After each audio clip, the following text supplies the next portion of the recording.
Corona virus ਦਾ ਟੀਕਾ 16 ਜਨਵਰੀ ਤੋਂ ਭਾਰਤ ਦੇ ਵਿੱਚ ਲੱਗਣਾ ਸ਼ੁਰੂ ਹੋ ਚੁੱਕਿਆ ਹੈ। ਇਸ ਦਰਮਿਆਨ ਲੋਕਾਂ ਦੇ ਮਨ ਦੇ ਵਿੱਚ ਬੜੇ ਖਦਸ਼ੇ ਜਿਹੜੇ ਆ ਰਹੇ ਨੇ ਕਿਉਂਕਿ ਇਹੋ ਜਿਹੀਆਂ ਘਟਨਾਵਾਂ ਵਾਪਰ ਰਹੀਆਂ ਨੇ। ਕੱਲ ਖਬਰ ਆਈ ਸੀ ਕਿ ਲਖਨਊ ਦੇ ਮੁਰਾਦਾਬਾਦ ਦੇ ਵਿੱਚ ਇੱਕ 46 ਸਾਲਾਂ ਦੇ ਸਿਹਤ ਕਰਮੀ ਦੀ ਮੌਤ ਹੋ ਗਈ ਹੈ ਕੋਰੋਨਾ ਵਾਇਰਸ ਦਾ ਟੀਕਾ ਲੱਗਣ ਦੇ ਦੂਸਰੇ ਦਿਨ। ਡਾਕਟਰਾਂ ਨੇ ਉੱਥੇ ਕਿਹਾ ਕਿ ਇਹਦੀ ਮੌਤ ਹੈ ਜਿਹੜੀ ਉਹ ਦਿਲ ਦਾ ਦੌਰਾ ਪੈਣ ਨਾਲ ਹੋਈ ਹੈ, ਪਰ ਮਹੀਪਾਲ ਨਾਂ ਦੇ ਸਿਹਤ ਕਾਮੇ ਦੇ ਪਰਿਵਾਰਕ ਮੈਂਬਰਾਂ ਨੇ ਕਿਹਾ ਕਿ ਕੋਰੋਨਾ ਵਾਇਰਸ ਦਾ ਟੀਕਾ ਲੱਗਣ ਕਰਕੇ ਮੌਤ ਹੋਈ ਹੈ। ਖੈਰ ਉਹਨਾਂ ਦੀ ਜਾਂਚ ਹੈ ਜਿਹੜੀ ਉਹ ਹਲੇ ਹੋਣੀ ਹੈ। ਜਾਂਚ ਕਮੇਟੀ ਰਿਪੋਰਟ ਦੇਗੀ ਕਿ ਮੌਤ ਕਿਸ ਤਰੀਕੇ ਦੇ ਨਾਲ ਹੋਈ। ਪਰ ਦਿੱਲੀ ਦੇ ਵਿੱਚ ਤੇ ਹੋਰ ਕਈ ਥਾਵਾਂ ਦੇ ਵਿੱਚ ਅਜਿਹੀਆਂ ਘਟਨਾਵਾਂ ਸਾਹਮਣੇ ਆ ਰਹੀਆਂ ਨੇ ਜਿੱਥੇ ਕੋਰੋਨਾ ਵਾਇਰਸ ਦੇ ਟੀਕੇ ਤੋਂ ਬਾਅਦ ਲੋਕਾਂ ਦੇ ਸਰੀਰ ਦੇ ਵਿੱਚ ਮਾੜੇ ਪ੍ਰਭਾਵ ਦੇਖਣ ਨੂੰ ਮਿਲ ਰਹੇ ਨੇ। ਇਸ ਦਰਮਿਆਨ ਸਭ ਤੋਂ ਵੱਡਾ ਸਵਾਲ ਉੱਠਦਾ ਹੈ ਕਿ ਕੋਰੋਨਾ ਦਾ ਟੀਕਾ ਅਸੀਂ ਲਵਾਈਏ ਜਾਂ ਫਿਰ ਨਾ ਲਵਾਈਏ। ਇਹਦੀਆਂ 2 ਖੁਰਾਕਾਂ ਲੈਣੀਆਂ ਜ਼ਰੂਰੀ ਹੁੰਦੀਆਂ ਨੇ। ਇਸੇ ਦਰਮਿਆਨ ਸੀਰਮ ਇੰਸਟੀਚਿਊਟ ਆਫ ਇੰਡੀਆ ਨੇ ਇੱਕ ਵੱਡਾ ਬਿਆਨ ਦਿੱਤਾ ਹੈ। ਇਸ ਇੰਸਟੀਚਿਊਟ ਨੇ ਲੋਕਾਂ ਨੂੰ ਫੈਕਟ ਸ਼ੀਟ ਜਾਰੀ ਕਰਕੇ ਇਹ ਵੈਕਸੀਨ ਲਵਾਉਣ ਤੇ ਨਾ ਲਵਾਉਣ ਦੇ ਕਾਰਨਾਂ ਦਾ ਜ਼ਿਕਰ ਕਰਕੇ ਖਬਰਦਾਰ ਕੀਤਾ। ਸੀਰਮ ਨੇ ਕਿਹਾ ਕਿ ਕੋਰੋਨਾ ਵੈਕਸੀਨ ਵਿੱਚ ਪਾਏ ਗਏ ਤੱਤਾਂ ਵਿੱਚੋਂ ਕਿਸੇ ਵੀ ਤਰ੍ਹਾਂ ਦੀ ਐਲਰਜੀ ਦੀ ਜੇ ਸਮੱਸਿਆ ਹੈ ਤਾਂ ਤੁਸੀਂ ਇਹ ਟੀਕਾ ਨਾ ਲਵਾਓ। ਕੰਪਨੀ ਦੇ ਵੱਲੋਂ ਜਾਰੀ ਫੈਕਟ ਸ਼ੀਟ ਦੇ ਮੁਤਾਬਿਕ ਪਹਿਲੀ ਖੁਰਾਕ ਲੈਣ ਤੋਂ ਬਾਅਦ ਜੇ ਕੋਈ ਸਮੱਸਿਆ ਆਉਂਦੀ ਹੈ ਤਾਂ ਕੋਵਿਡਸ਼ੀਲਡ ਦੀ ਅਗਲੀ ਖੁਰਾਕ ਨਾ ਲਈ ਜਾਵੇ। ਸੀਰਮ ਦੇ ਮੁਤਾਬਿਕ ਇਸ ਵੈਕਸੀਨ ਦੇ ਵਿੱਚ L histidine hydrochloride monohydrate, magnesium chloride hexahydrate, polysorbate 80, ethanol, sucrose, sodium chloride, disodium edetate, dihydrate ते पानी की वरतों की गई है। जिन्हां लोकां नूं इन्हां तत्तां दे विच्चों किसी भी तत्त तो एलर्जी है वो कोविडशील्ड दी खुराक लैण तो गुरेज कर सकते हैं। उन्होंने कहा कि लोगों को खुद भी टीका लवाउण तो पहलां डॉक्टरां नूं अपनी सेहत संबंधी जानकारी देनी चाहिए है कि वो किसी बीमारी तो किसी एलर्जी तो पीड़ित तां नहीं हैगे। सो ਜਿਹੜੇ ਲੋਕਾਂ ਨੂੰ ਟੀਕਾ ਲਵਾਉਣ ਤੋਂ ਗੁਰੇਜ਼ ਕਰਨਾ ਚਾਹੀਦਾ ਇਸ ਦੀ ਵੀ ਸਲਾਹ ਦਿੱਤੀ ਹੈ ਸੀਰਮ ਇੰਸਟੀਚਿਊਟ ਨੇ। ਕਿਹਾ ਕਿ ਜੇਕਰ ਤੁਹਾਨੂੰ ਕਿਸੇ ਵੀ ਦਵਾਈ, ਖਾਦ ਸਮੱਗਰੀ, ਕੋਵਿਡਸ਼ੀਲਡ ਦੇ ਵਿੱਚ ਵਰਤੇ ਕਿਸੇ ਵੀ ਸਾਲਟ ਤੋਂ ਐਲਰਜੀ ਹੈ ਤਾਂ ਤੁਸੀਂ ਟੀਕਾ ਨਾ ਲਵਾਓ। ਦੂਸਰਾ ਕਿਹਾ ਗਿਆ ਕਿ ਬੁਖਾਰ, ਹਾਈ ਬਲੱਡ ਪ੍ਰੈਸ਼ਰ ਜਾਂ ਖੂਨ ਨਾਲ ਜੁੜੀ ਕਿਸੇ ਵੀ ਬਿਮਾਰੀ ਤੋਂ ਪੀੜਤ ਵਿਅਕਤੀ ਵੀ ਟੀਕਾ ਲਵਾਉਣ ਤੋਂ ਗੁਰੇਜ਼ ਕਰਨ।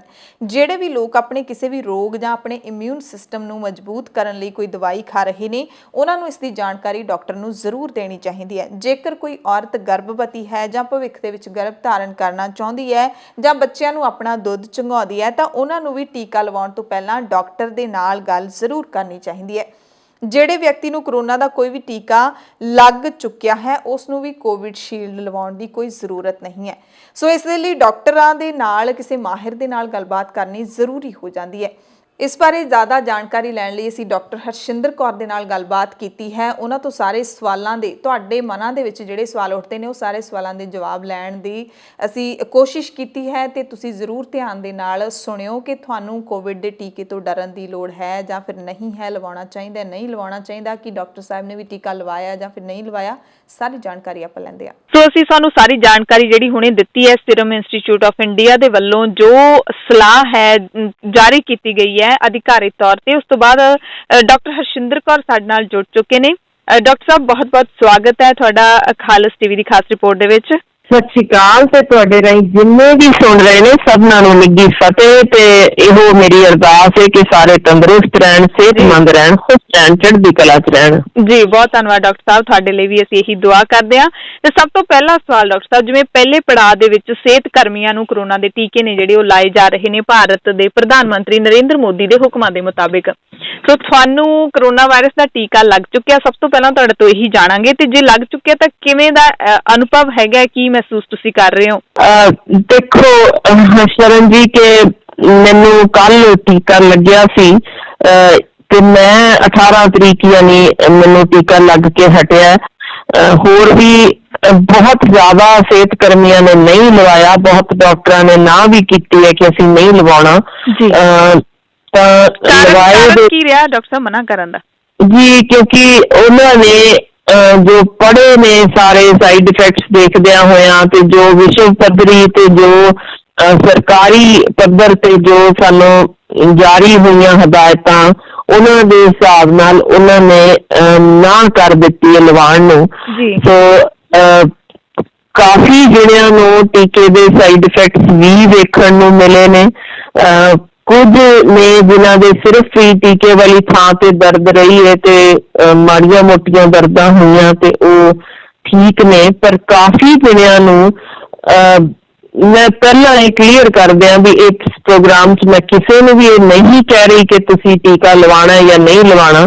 ਇਹ ਸਰਕਾਰ ਵੀ ਕਹਿ ਰਹੀ ਹੈ ਕਿ ਜਿਸ ਦਾ ਦਿਲ ਕਰੇ, ਜਿਸ ਦੀ ਮਰਜ਼ੀ ਉਹ ਲਵਾ ਸਕਦਾ, ਜਿਸ ਦਾ ਨਾ ਕਰੇ ਉਹ ਨਹੀਂ ਲਵਾ ਸਕਦਾ। ਸੋ ਮੈਂ ਇਹੋ ਜਿਹੀ ਕਿਸੇ ਨੂੰ ਵੀ ਨਹੀਂ ਹਦਾਇਤ ਦੇ ਰਹੀ ਲਾਣਾ ਜਾਂ ਨਹੀਂ ਲਾਣਾ। ਮੈਂ ਪਰਸਨਲ ਐਕਸਪੀਰੀਅੰਸ ਆਪਣਾ ਸ਼ੇਅਰ ਕਰ ਸਕਦੀ ਹਾਂ ਕਿ ਮੈਨੂੰ ਕਾਫੀ ਜ਼ਿਆਦਾ ਸਾਈਡ ਇਫੈਕਟਸ ਹੋਏ ਨੇ।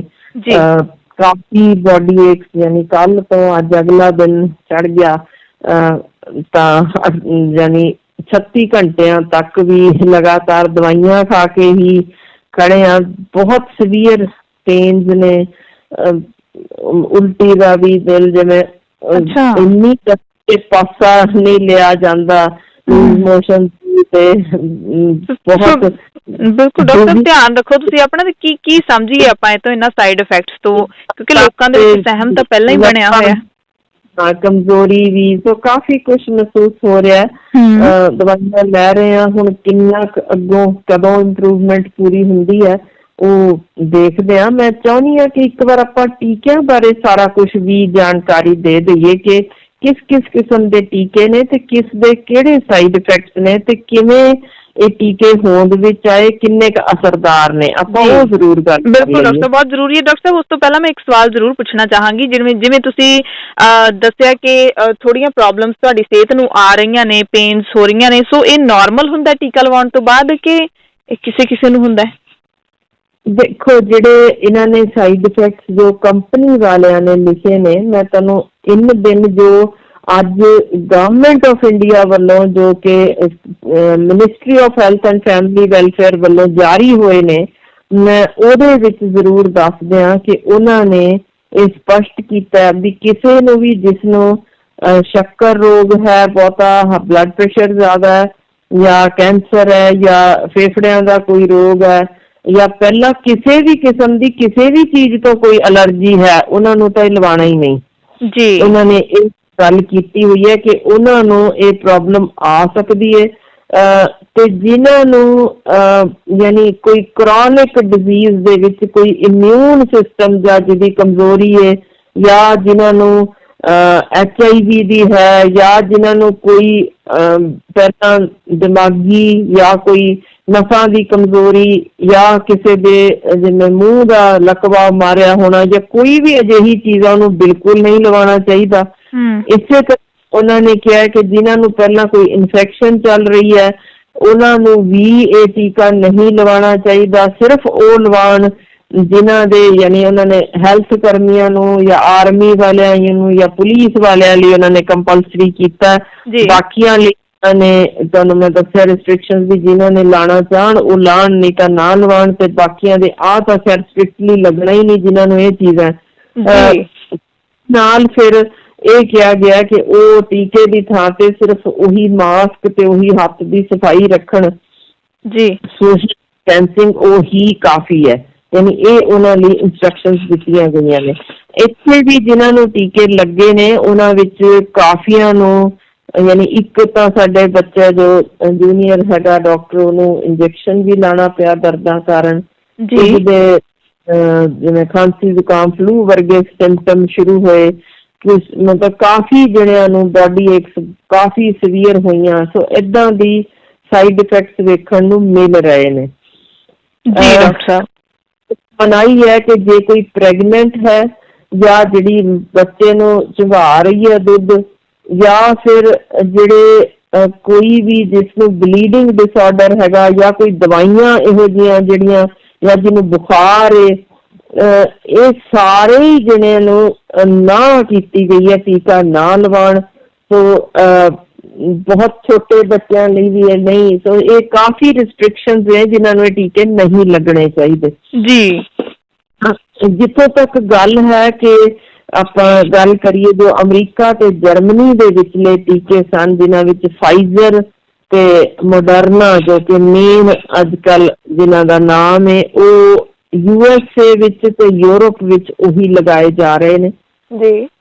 ਇਹਨਾਂ ਦੇ ਸਾਈਡ ਇਫੈਕਟਸ ਉਹਨੇ ਨਹੀਂ ਹਨ ਜੀ ਡਾਕਟਰ ਸਾਹਿਬ। ਤੇ ਡਾਕਟਰ ਸਾਹਿਬ ਭਾਰਤ ਦੇ ਵਿੱਚ ਦੋ ਤਰ੍ਹਾਂ ਦੇ ਟੀਕੇ ਹੈਗੇ ਨੇ, ਇਹਨਾਂ ਦੋਨਾਂ ਦੇ ਵਿੱਚੋਂ ਇੱਕ ਕੋਈ ਵਿਦਆਊਟ ਸਾਈਡ ਇਫੈਕਟਸ ਵਾਲਾ ਵੀ ਹੈਗਾ ਆ, ਜਿਸ ਤਰ੍ਹਾਂ ਅਸੀਂ ਸੁਣ ਰਹੇ ਸੀ ਜਾਣਕਾਰੀਆਂ ਥੋੜੀਆਂ?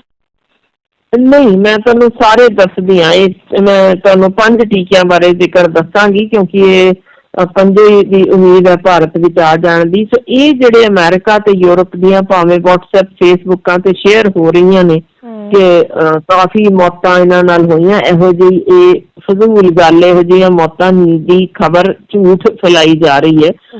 ਇਹਨਾਂ ਚੋਂ ਫਾਈਜ਼ਰ ਦਾ ਜਿਹੜਾ ਹੈ ਉਹ -70 ਡਿਗਰੀ ਤੇ ਹੈ, ਮੋਡਰਨਾ ਦਾ -20 ਡਿਗਰੀ ਤੇ ਹੈ। ਇਹਨਾਂ ਦੇ 3 ਟਰਾਇਲ ਫੇਜ਼ ਹੋਣ ਤੋਂ ਬਾਅਦ ਟੀਕੇ ਕਾਫੀ ਲੱਖਾਂ ਦੀ ਮਾਤਰਾ 'ਚ ਹੁਣ ਲੱਗ ਰਹੇ ਨੇ, ਜਿਨ੍ਹਾਂ ਵਿੱਚ ਸਾਈਡ ਇਫੈਕਟਸ ਮਾੜੀਆਂ ਮੋਟੀਆਂ ਜਿਹੜੀਆਂ ਦਰਦਾਂ ਨੇ ਪਹਿਲੇ ਦਿਨ ਹੀ ਸਿਰਫ ਹੁੰਦੀਆਂ ਨੇ, ਫਿਰ ਉਸ ਤੋਂ ਬਾਅਦ ਇਹਦੇ ਸਾਈਡ ਇਫੈਕਟਸ ਨਹੀਂ ਦਿਖ ਰਹੇ ਬਹੁਤੇ।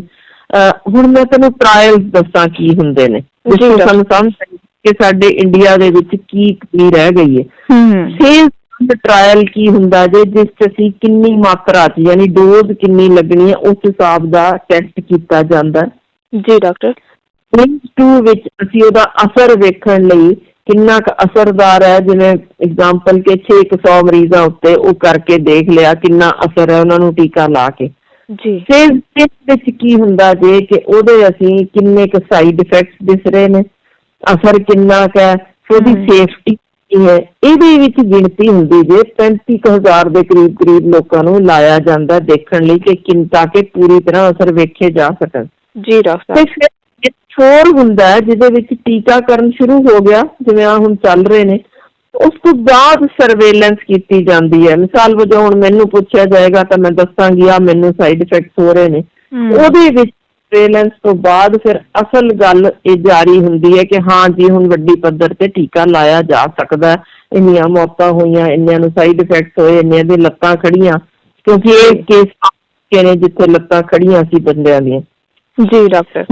ਉਹ ਤਾਂ ਲੱਖਾਂ ਨੂੰ ਲੱਗ ਚੁੱਕੇ, ਜਿਵੇਂ ਮੈਂ ਦੱਸਿਆ ਇਹਨਾਂ ਦੇ ਸਾਈਡ ਇਫੈਕਟਸ ਬਹੁਤ ਘੱਟ ਨੇ।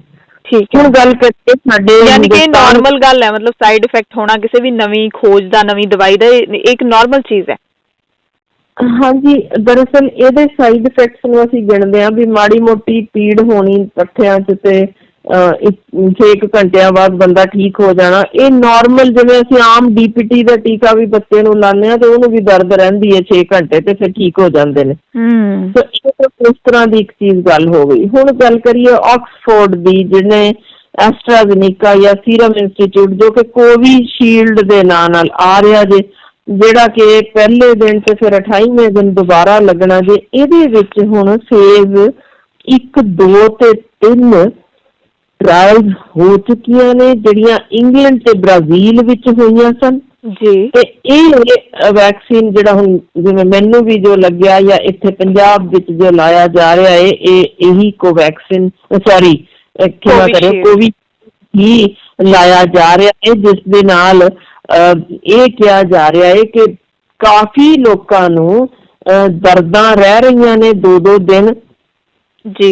ਜਿਹਦੇ ਨਾਲ ਉਹਨਾਂ ਨੂੰ, ਕਈਆਂ ਨੂੰ ਦਿਲ ਕੱਚਾ ਹੋਣਾ, ਕਈਆਂ ਨੂੰ ਟੱਟੀਆਂ ਲੱਗੀਆਂ, ਕਈਆਂ ਦੀ ਯਾਨੀ ਅੱਖਾਂ ਪਿੱਛੇ ਵੀ ਦਰਦ ਹੋਣੀ, ਜਿਵੇਂ ਡੈਂਗੀ ਬੁਖਾਰ ਵਿੱਚ ਹੋਣਾ, ਜਾਂ ਬਹੁਤ ਪਿੱਠ ਜਿਵੇਂ ਤੋੜਵੀਂ ਦਰਦ ਵਾਲਾ ਵੀ ਹਿੱਸਾ ਹੈ, ਤੇ ਜਾਂ ਫਿਰ ਇਨੀਸ਼ੀਅਲ ਕੱਲੀ ਬਾਂਹ ਜਿੱਥੇ ਟੀਕਾ ਲੱਗਿਆ ਉਹੀ ਦਰਦ ਹੋਣੀ।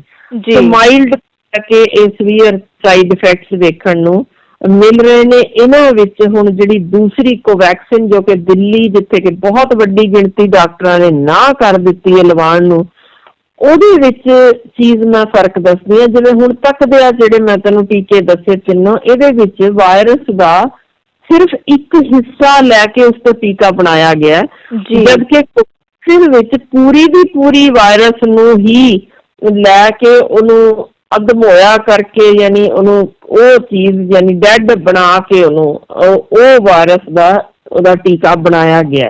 ਜੀ। ਸਾਈਡ ਇਫੈਕਟਸ ਜ਼ਿਆਦਾ ਆ ਰਹੇ ਨੇ, ਐਲਰਜਿਕ ਰਿਐਕਸ਼ਨ ਜ਼ਿਆਦਾ ਆ ਰਹੀਆਂ ਨੇ, ਤੇ ਸਿਰਫ ਹਿੰਦੁਸਤਾਨ ਵਿੱਚ ਹੀ ਇਹ ਲੱਗ ਰਿਹਾ, ਯਾਨੀ ਇਹ ਬਾਹਰ ਨਹੀਂ ਲੱਗ ਰਿਹਾ। ਜੀ। ਇਹਦੇ ਤੀਸਰਾ ਫੇਜ਼ ਸਿਰਫ ਹੁਣੇ ਹੀ ਅਜੇ ਕੰਪਲੀਟ ਹੋਇਆ, ਜਿਹਦੇ ਬਾਰੇ ਅਜੇ ਪੂਰੀਆਂ ਰਿਪੋਰਟਸ ਜਾਰੀ ਵੀ ਨਹੀਂ ਹੋਈਆਂ। ਤੀਸਰੇ ਫੇਜ਼ ਵਿੱਚ 25,800 ਨੂੰ ਲੱਗਿਆ ਹੁਣ ਤੱਕ। ਜੀ। ਪਰ ਇਹਦੀ ਰਿਪੋਰਟ ਪਬਲਿਕ ਨਹੀਂ ਕੀਤੀ ਗਈ। ਸੋ ਇਹਦੇ ਜਿਵੇਂ ਹੁਣ ਸਾਨੂੰ ਪਤਾ ਹੈ ਕਿ ਏਮਸ ਦੇ ਡਾਇਰੈਕਟਰ ਨੇ ਆਪ ਪਹਿਲਾਂ ਇਹ ਟੀਕਾ ਲਵਾਇਆ ਜੀ ਡਾਕਟਰ, ਪਰ ਕਾਫੀ ਵੱਡੀ ਗਿਣਤੀ ਵਿੱਚ ਲੋਕਾਂ ਨੇ ਨਾ ਵੀ ਡਾਕਟਰਸ ਨੇ ਕੀਤੀ ਅਸੀਂ ਨਹੀਂ ਲਵਾਉਣਾ। ਠੀਕ ਹੈ। ਮੈਂ 5ਵੇਂ ਟੀਕੇ ਦੀ ਗੱਲ ਕਰਨਾ ਚਾਹੁੰਦੀ ਹਾਂ ਜੋ ਚਾਈਨਾ ਦਾ ਸਾਈਨੋਫਾਰਮ ਨਾਂ ਨਾਲ, ਇਹਦਾ ਨਾ ਕੋਈ ਟਰਾਇਲ ਨਾ ਕੋਈ ਡਾਟਾ ਉਹਨਾਂ ਨੇ ਪਬਲਿਕ ਕੀਤਾ ਹੀ ਨਹੀਂ। ਠੀਕ ਹੈ। ਸਿਰਫ ਦਿੱਤਾ ਜਾ ਰਿਹਾ। ਇਹਦੀ ਫੇਜ਼ 3 ਦੀ ਅਜੇ ਸਟੱਡੀ ਲਗਾਤਾਰ ਇੰਡੋਨੇਸ਼ੀਆ ਵਿੱਚ ਚੱਲ ਰਹੀ ਹੈ। ਉਹਦੇ ਬਾਵਜੂਦ ਇਹਨਾਂ ਨੇ ਸਾਰੀ ਆਰਮੀ ਨੂੰ, ਸਾਰੇ ਲੋਕਾਂ ਨੂੰ ਜਬਰੀ ਇਹ ਲਵਾ ਦਿੱਤਾ। ਇਹਦਾ ਕੀ ਇਫੈਕਟ ਹੋ ਰਹੇ ਨੇ, ਕੀ ਸਾਈਡ ਇਫੈਕਟਸ ਨੇ, ਪੂਰੀ ਤਰ੍ਹਾਂ ਉਹ ਸਾਇਲੈਂਟ ਨੇ, ਬਿਲਕੁਲ ਖਬਰ ਬਾਹਰ ਕੱਢ ਹੀ ਨਹੀਂ ਰਹੇ ਜੀ। ਜਿੱਥੋਂ ਤੱਕ ਰਸ਼ੀਆ ਦੀ ਸਪੁਤਨਿਕ ਜੋ ਸਾਡੇ ਕੋਲ ਪਹੁੰਚੀ ਵੀ ਹੈ ਵਿੱਚ ਪਹਿਲੀ ਫੇਜ਼, ਜੋ ਕਿ ਖਬਰਾਂ 'ਚ ਕਾਫੀ ਵੱਡੀ ਸਾਹਮਣੇ ਆਇਆ, ਜਿੱਥੇ ਉਹਦੇ ਡੱਬੇ ਦਾ ਉਹਦੇ ਤੇ ਟਿੱਕੇ ਵੀ ਲਾਏ ਗਏ, ਹਾਰ ਵੀ ਚੜਾਏ ਗਏ, ਜੋ ਸਾਡੀ, ਮੈਂ ਉਹਦੇ ਤੇ ਕੋਈ ਕਮੈਂਟ ਕਰਨਾ ਨਹੀਂ ਚਾਹੁੰਦੀ, ਜੋ ਇਹੋ ਜਿਹਾ ਤਰੀਕਾ ਸੀ ਕੀਤਾ। ਉਹ ਪਹਿਲਾ ਅਸਲ 'ਚ ਵੈਕਸੀਨ ਜੇ ਹੁਣ ਤੱਕ ਜੋ ਕੋਵਿਡ ਦਾ ਬਣਿਆ ਸੀ ਜੀ, ਉਹਦੇ 'ਚ ਵੀ ਫੇਜ਼ 3 ਅਜੇ ਚੱਲ ਰਹੀ ਹੈ, ਟਰਾਇਲ ਅਜੇ ਪੂਰੀ ਨਹੀਂ ਹੋਈ, ਤੇ ਉਹ ਵੀ ਹਿੰਦੁਸਤਾਨ 'ਚ ਆ ਗਿਆ ਜੇ। ਉਹਦੀ ਡਾਕਟਰ ਰੈਡੀ ਲੈਬ ਵੱਲੋਂ ਅਜੇ ਤੀਸਰੇ ਫੇਜ਼ ਦੀ ਟਰਾਇਲ ਚੱਲ ਰਹੀ ਹੈ। ਠੀਕ ਹੈ। ਉਹਦੇ ਸਾਈਡ ਇਫੈਕਟਸ ਨੇ, ਕਿੰਨੀ ਸੇਫਟੀ ਹੈ, ਕੀ ਉਹਦੇ ਅਲਰਜਿਕ ਰਿਐਕਸ਼ਨਸ ਨੇ, ਉਹ ਅਜੇ ਸਾਰਾ ਕੁਝ ਜਗਜ਼ਾਰ ਨਹੀਂ ਹੋਇਆ, ਪਬਲਿਸ਼ ਕੋਈ ਡਾਟਾ ਨਹੀਂ ਹੋਇਆ ਜੀ। ਸੋ ਇਹ ਜਿਹੜੇ ਮੈਂ ਮੇਨ, ਇਸ ਤੋਂ ਇਲਾਵਾ ਵੀ ਬਹੁਤ ਸਾਰੇ ਨੇ, ਜੇ ਕਿਸੇ ਕੋਈ ਫਸਟ ਟਰਾਇਲ 'ਚ ਚੱਲ ਰਿਹਾ, ਕੋਈ ਅੱਗੇ ਯਾਨੀ ਆਉਣ ਵਾਲੇ ਸਮੇਂ 'ਚ ਨੱਕ ਵਿੱਚ ਸਪਰੇਅ ਕਰਨ ਵਾਲਾ ਵੀ ਆ ਜਾਣਾ, ਯਾਨੀ 40 ਕਿਸਮ ਦੇ ਟੀਕੇ ਇਸ ਵੇਲੇ ਵੱਖੋ ਵੱਖਰੇ ਚੱਲ ਰਹੇ ਨੇ। ਪਰ ਇਹਨਾਂ ਵਿੱਚੋਂ ਜਿਹੜੇ 6 ਹੁਣ ਲੱਗਣੇ ਸ਼ੁਰੂ ਹੋ ਚੁੱਕੇ, ਮੈਂ ਸਿਰਫ ਉਹਨਾਂ ਦਾ ਹੀ ਜ਼ਿਕਰ ਕੀਤਾ। ਤੇ ਜਿੱਥੋਂ ਤੱਕ ਮੈਂ ਦੱਸਿਆ ਕਿ ਬਜ਼ੁਰਗਾਂ ਲਈ ਇਹਨਾਂ ਨੇ ਨਾ ਕਰ ਦਿੱਤੀ ਹੈ, ਲਗਾਣੀ ਨਹੀਂ 64 ਸਾਲ ਤੋਂ ਉੱਪਰ। ਠੀਕ ਹੈ। ਸਹੀ ਤਰ੍ਹਾਂ ਜਿਹੜੇ ਮੈਂ ਹੁਣ ਦੱਸ ਕੇ ਹਟੀ ਹਾਂ, ਉਹ ਸਾਈਡ ਇਫੈਕਟਸ ਵਿੱਚ ਇਹ ਨਾ ਕਰ ਰਹੇ ਨੇ, ਯਾਨੀ ਇਹਨਾਂ ਨੂੰ ਜਿਨ੍ਹਾਂ ਦੀ uncontrolled diabetes, uncontrolled hypertension, cancer, autoimmune disease, ਗੁਰਦੇ ਦੇ ਨੁਕਸ ਜ਼ਿਆਦਾ, ਇਹਨਾਂ ਸਾਰਿਆਂ ਨੇ ਨਾ ਕਰ ਦਿੱਤੀ ਹੈ। ਠੀਕ ਹੈ। ਅਜੇ ਕਿੰਨਾ ਕੁ ਅਸਰਦਾਰ ਹੋਏਗਾ, ਕਿੰਨਾ ਕੁ ਇਹ ਨੁਕਸਾਨ ਕਰੇਗਾ ਜਾਂ ਕੀ, ਅਜੇ ਕੁਝ ਵੀ ਇਹਦਾ ਪਤਾ ਨਹੀਂ। ਸੋ ਇਸੇ ਕਰਕੇ ਇਹਨਾਂ ਨੇ ਇਹ ਵੀ ਕਿਹਾ ਵੀ ਕਿਉਂਕਿ ਲੱਤਾਂ ਖੜੇ ਦੇ ਕੇਸ ਆਏ ਸਨ ਕਿ ਜੇ ਇਹਨੂੰ ਕੋਈ ਪਹਿਲਾਂ ਲੱਤਾਂ ਕਦੇ ਖੜੀਆਂ ਜਾਂ ਜਿਹਨੂੰ ਕੋਈ ਦਿਮਾਗੀ ਨੁਕਸ ਹੈ ਜਾਂ ਕੋਈ ਲਕਵਾ ਕਦੇ ਮਾਰਿਆ, ਉਹ ਬਿਲਕੁਲ ਨਾ ਲਵਾਉਣ। ਅਸਲ ਕੀ ਹੈ, ਜਦੋਂ ਕੋਈ ਕੰਪਨੀ ਵਾਲੇ ਇਹੋ ਜਿਹੀ ਚੀਜ਼ ਜਾਰੀ ਕਰਦੇ ਨੇ, ਉਹ ਇੱਕ ਯਾਨੀ ਆਪਣੀ ਕੰਪਨਸੇਸ਼ਨ ਤੋਂ ਡਰ ਕੇ ਵੀ ਕਰ ਦਿੰਦੇ ਨੇ ਜਾਰੀ, ਕਿ ਜੇ ਕੋਈ ਸੀਰੀਅਸ ਸਾਈਡ ਇਫੈਕਟ ਹੁੰਦਾ ਤਾਂ ਅਸੀਂ ਟਿਕਟ ਦੇ ਰਹੇ ਹਾਂ, ਤਾਂ ਉਹਦੇ ਲਈ ਕੰਪਨਸੇਸ਼ਨ 'ਚ ਲੋਕ 5 ਲੱਖ, 10 ਲੱਖ, 20 ਲੱਖ ਕੁਝ ਵੀ ਮੰਗ ਸਕਦੇ ਨੇ। ਉਸ ਤੋਂ ਡਰਦੇ ਇਹ ਕੰਪਨੀ ਵਾਲੇ ਇਹੋ ਜਿਹੀਆਂ ਚੀਜ਼ਾਂ ਜਾਰੀ ਕਰ ਰਹੇ ਨੇ ਕਿ ਇਹ ਲਵਾਣ ਹੀ ਨਾ ਜਿਹੜੇ ਇਹੋ ਜਿਹੇ ਹਨ, ਤਾਂ ਕਿ ਇਹੋ ਜਿਹਾ ਕੇਸ ਆਵੇ ਹੀ ਨਾ।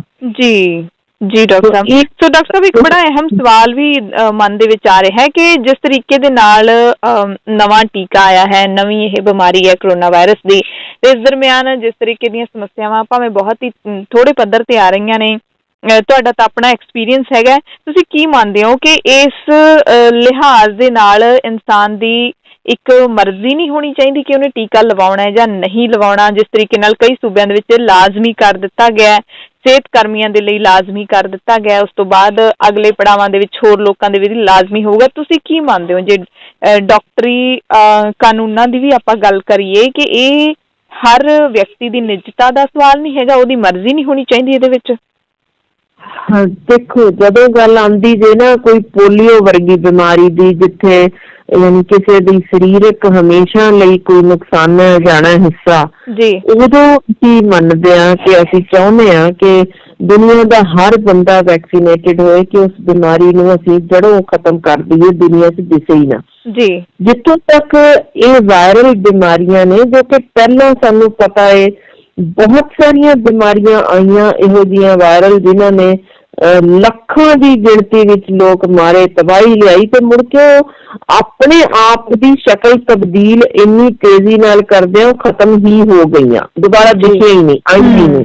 ਠੀਕ ਹੈ। ਹੁਣ ਜੇ ਫਲੂ ਦੀ ਗੱਲ ਕਰਦੇ ਹਾਂ ਤਾਂ ਉਹਦਾ ਅਸਰ 1 ਸਾਲ ਤੱਕ ਰਹਿੰਦਾ ਹੈ, ਯਾਨੀ ਮੇਰਾ ਖਿਆਲ ਹੈ ਨਾ ਤੁਸੀਂ ਲਵਾਇਆ ਹੋਣਾ ਜਾਂ ਕਹਿ ਲਈਏ ਕਿ ਸਾਡੇ 80% ਲੋਕਾਂ ਨੇ ਲਵਾਇਆ ਹੀ ਨਹੀਂ, ਤਾਂ ਉਹ ਨਾ ਤਾਂ ਹੋਇਆ ਦਿਸਦਾ, ਕਿਸੇ ਨੂੰ ਮਾੜਾ ਮੋਟਾ ਖੰਘ ਜ਼ੁਕਾਮ ਹੋ ਵੀ ਗਿਆ ਤਾਂ ਉਹ ਦੁਬਾਰਾ ਟੀਕੇ ਜਿਹੜੇ ਤਾਂ ਸ਼ੁਰੂ ਕਰ ਰਹੇ ਨੇ ਉਹ ਤਾਂ ਸਾਲੋਂ ਸਾਲ ਹਰ ਸਾਲ ਲਵਾਈ ਜਾਣਗੇ, ਕਿਉਂਕਿ ਹਰ ਸਾਲ ਉਹ ਸ਼ਕਲ ਤਬਦੀਲ ਕਰੀ ਜਾਂਦੀ ਹੈ ਤੇ ਉਹ ਲਵਾਈ ਜਾਓ। ਅਦਰਵਾਈਜ਼ ਫਲੂ ਨੇ ਜਿਹੜੇ ਪਹਿਲਾਂ ਇੰਨੀਆਂ ਲੱਖਾਂ 'ਚ ਮੌਤਾਂ ਕੀਤੀਆਂ ਦੁਬਾਰਾ ਦਿਸੀਆਂ ਵੀ ਨਹੀਂ ਤੇ ਲੋਕ ਬਹੁਤ ਵੱਡੀ ਗਿਣਤੀ ਵਿੱਚ ਲਵਾ ਵੀ ਨਹੀਂ ਰਹੇ। ਪਰ ਵਿਕਸਿਤ ਮੁਲਕਾਂ ਵਿੱਚ ਉਹਨਾਂ ਨੇ ਰੂਟੀਨ ਬਣਾ ਦਿੱਤਾ, ਹਰ ਸਾਲ ਫਲੂ ਦਾ ਟੀਕਾ ਲਵਾਈ ਜਾਓ, ਕਿਉਂਕਿ ਹਰ ਸਾਲ ਉਹਨੇ ਸ਼ਕਲ ਤਬਦੀਲ ਕਰਨੀ ਹੈ, ਲਵਾਈ ਜਾਓ। ਹੁਣ ਆਪਣੇ ਹਿੰਦੁਸਤਾਨ ਵਿੱਚ ਤਾਂ ਇਹ ਲਗਭਗ ਨਾ ਬਰਾਬਰ ਲੋਕ ਹੀ ਨੇ ਜੋ ਲਵਾ ਰਹੇ ਨੇ, ਤਾਂ ਉਹਨਾਂ ਫਲੂ ਕੇਸ ਆਮ ਖੰਘ ਜ਼ੁਕਾਮ ਤਾਂ ਜ਼ਰੂਰ ਅਸੀਂ ਦੇਖਦੇ ਰਹਿੰਦੇ ਹਾਂ, ਹਰ ਇੱਕ ਨੂੰ ਸਾਲ 'ਚ 3-4 ਵਾਰ ਹੋ ਵੀ ਜਾਂਦਾ, ਪਰ ਉਹਦੇ ਨਾਲ ਇੰਨੀ ਯਾਨੀ ਮੌਤਾਂ ਦੀ ਉਸ ਹਿਸਾਬ ਦੀ ਗਿਣਤੀ ਵੀ ਨਹੀਂ ਹੈ। ਬਿਲਕੁਲ ਇਸੇ ਤਰ੍ਹਾਂ ਹੁਣ ਕੋਵਿਡ ਦਾ ਟੀਕਾ ਨਵਾਂ ਆਉਣ ਦਾ ਸਾਨੂੰ ਅਜੇ ਇਹ ਵੀ ਨਹੀਂ ਪਤਾ, ਕਿਉਂਕਿ ਹਰ ਟੀਕਾ ਜਿਹਨੂੰ ਲੱਗਿਆ ਉਹਦੇ ਬਲੱਡ ਵੀ ਹੋਣੇ ਨੇ ਵਾਰ-ਵਾਰ ਦੇਖਣ ਲਈ ਕਿੰਨਾ ਲੈਵਲ ਹੈ, ਕਿੰਨੇ ਤੱਕ ਪਹੁੰਚਿਆ, ਕਦੋਂ ਖਤਮ ਹੋਇਆ। ਯਾਨੀ ਇੱਕ ਤਰੀਕੇ ਅਸੀਂ ਟੈਸਟਿੰਗ ਮਟੀਰੀਅਲ ਆ ਕਿ ਅਸੀਂ ਕਿੰਨੀ ਦੇਰ ਇਹ ਟੀਕਾ ਅਸਰਦਾਰ ਹੈ। ਜੇ 6 ਮਹੀਨੇ ਬਾਅਦ ਮਿਸਾਲ ਵਜੋਂ ਇਹਦਾ ਖਤਮ ਹੋ ਜਾਂਦਾ ਅਸਰ, ਤਾਂ ਫਿਰ ਅੱਗੋਂ ਕਹਿਣਗੇ ਹਰ 6ਵੇਂ ਮਹੀਨੇ ਲਾਓ, ਤੇ ਜੇ ਇਹ ਅਸਰ ਦਿਖਾਉਂਦਾ ਸਾਲ ਤੱਕ ਤਾਂ ਫਿਰ ਸਾਲ ਬਾਅਦ ਲਾਓ। ਯਾਨੀ ਇਸ ਤੋਂ ਵੱਧ ਕੋਈ ਵੀ ਵਾਇਰਸ ਨਹੀਂ ਜਿਹੜੀ ਸ਼ਕਲ ਨਾ ਤਬਦੀਲ ਕਰ ਜਾਏ, ਉਹਨੇ ਤਬਦੀਲ ਕਰਨੀ ਹੁੰਦੀ ਹੈ। ਤੇ ਇਹ ਵਾਇਰਲ ਡਿਜ਼ੀਜ਼ ਦੀ ਖਾਸੀਅਤ ਹੈ ਕਿ ਇਹ ਕਈ ਵਾਰ ਇੰਨੀ ਜ਼ਿਆਦਾ ਸ਼ਕਲ ਤਬਦੀਲ ਕਰ ਜਾਂਦੀਆਂ ਨੇ ਫਟਾਫਟ ਕਿ ਅਖੀਰ ਵਿੱਚ ਕੁਦਰਤੀ ਮੌਤ ਆਪੇ ਹੀ ਮਰ ਜਾਂਦੀਆਂ ਨੇ। ਜੇ ਨਾ ਮਰਦੀਆਂ ਤਾਂ ਸਾਡਾ ਮਨੁੱਖੀ ਯਾਨੀ ਜੂਨ ਖਤਮ ਹੀ ਹੋ ਗਈ ਹੁੰਦੀ। ਸੋ ਇੰਨੀਆਂ ਕਰੋੜਾਂ ਵਾਇਰਸਿਸ ਨੇ ਜਿਹੜੀਆਂ ਕੁਦਰਤ ਨੇ ਆਪਣੇ ਆਪ ਮਰ ਜਾਣ ਲਈ ਉਹਨਾਂ ਨੂੰ ਤਿਆਰ ਕੀਤਾ ਹੁੰਦਾ। ਠੀਕ ਹੈ। ਇਹਨਾਂ ਦੀ ਸੈਲਫ ਡੈਥ ਹੋ ਜਾਂਦੀ ਹੈ, ਜਿਸ ਨਾਲ ਜਦੋਂ ਵੀ ਲੋੜੋਂ ਵੱਧ ਉਹ ਗਿਣਤੀ ਹੋ ਜਾਏ ਤਾਂ ਕੁਦਰਤ ਆਪ ਹੀ ਵਿੱਚ ਰੋਲ ਪਲੇ ਕਰ ਜਾਂਦੀ ਹੈ ਇਹਨਾਂ ਨੂੰ ਮਾਰ ਮੁਕਾਉਣ ਲਈ। ਇਸੇ ਤਰ੍ਹਾਂ ਇਹਨੇ ਇੱਕਦਮ ਤਹਿਲਕਾ ਮਚਾਇਆ, ਲੱਖਾਂ ਮੌਤਾਂ ਕੀਤੀਆਂ। ਪਰ ਜੇ ਪਿਛਲੀਆਂ ਅਸੀਂ ਦੇਖੀਏ ਇਸ ਤਰ੍ਹਾਂ ਦੀਆਂ ਵਾਇਰਲ ਡਿਜ਼ੀਜ਼ ਨਾਲ ਮੌਤਾਂ ਹੋਈਆਂ ਤਾਂ ਇਹਨਾਂ ਨਾਲੋਂ 10 ਗੁਣਾ ਵੱਧ ਹੋਈਆਂ ਸੀ ਉਦੋਂ, ਤੇ ਟੀਕਾਕਰਨ ਸੀ ਵੀ ਨਹੀਂ ਤੇ ਫੇਰ ਵੀ ਉਹ ਖਤਮ ਹੋ ਗਈਆਂ, ਫੇਰ ਵੀ ਲੋਕ ਰਹੇ ਆਰਾਮ ਨਾਲ ਤੁਰਦੇ ਰਹੇ। ਸੋ ਇਹ ਹੁਣ ਜੋ ਇੱਕਦਮ ਯਾਨੀ ਜਿੱਥੇ ਸਾਇੰਸ ਦੀ ਤਰੱਕੀ ਹੋਈ, ਜਿੱਥੇ ਮੀਡੀਆ ਇੰਨਾ ਅਵੇਅਰ ਸੀ, ਜਿੱਥੇ ਇੰਟਰਨੈਟ ਇੰਨਾ ਸੀ, ਜਿੱਥੇ ਸਭ ਨੇ WhatsApp ਤੇ ਉਹ ਸਾਰਾ ਯਾਨੀ ਉਹ ਤਹਿਲਕਾ ਮਚਾਇਆ, ਇੱਕਦਮ ਦੁਨੀਆ ਬੰਦ ਹੋ ਗਈ। ਇੱਕਦਮ ਜਿੰਨੀਆਂ ਕੁ ਮੌਤਾਂ ਤਾਂ ਉਸ ਬੰਦ ਦੇ ਦੌਰਾਨ ਭੁੱਖਮਰੀ ਨਾਲ ਹੋ ਗਈਆਂ ਨੇ, ਉਨੀਆਂ ਕਰੋਨਾ ਨਾਲ ਵੀ ਨਹੀਂ ਹੋਈਆਂ ਹੋਣੀਆਂ। ਯਾਨੀ ਉਹ ਜਿਨ੍ਹਾਂ ਦੇ ਰੁਜ਼ਗਾਰ ਗਏ ਉਹ ਗਿਣਤੀ ਸਗੋਂ ਜਿਹੜੇ ਮਰ ਗਏ ਉਹਨਾਂ ਤੋਂ ਕਿਤੇ ਵੱਧ ਇਹਨਾਂ ਯਾਨੀ ਦੁਨੀਆ ਦੇ ਵਿੱਚ ਨੁਕਸਾਨ ਹੋਇਆ ਜਿਹੜਾ ਸਾਰਿਆਂ ਦਾ।